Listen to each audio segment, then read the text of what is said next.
السلام عليكم ورحمة الله وبركاته. مركز نورة للصيانة. اليوم عنا غسالة بيكو 7 كيلو. راح نتعلم كيف نعمل لها تيست مود أو كشف الأعطال. بيكون قرص العيار محطوط على نضع قرص العيار على الأبيض درجة حرارة 90. نقوم بضغط زر الستارت مع زر الباور. كما ترون نرى الآن شخوط متقطعة. نقوم بضغط مرة أخرى يظهر لنا حرف ألش. نقوم بالضغط مرة أخرى يظهر لنا هذا الرقم. المرة الأخرى نقوم بإضاءة الشاشة كاملة. بعدها نقوم باختبار المحرك دوران اليمين، ضغطة أخرى دوران لليسار، ضغطة أخرى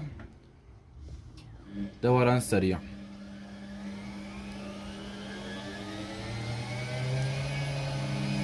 ضغطة سابعة كما ترون الدرج الأول، ضغطة تاني الدرج الثاني، والضغطة تاني درج المعطر، آخر ضغطة الدرس الأول الدرج النصاني.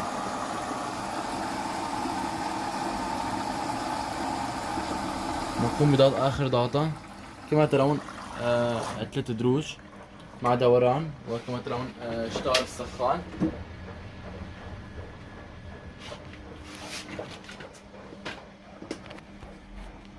نقوم بضغطة أخرى، ضغطة تصريف الماء.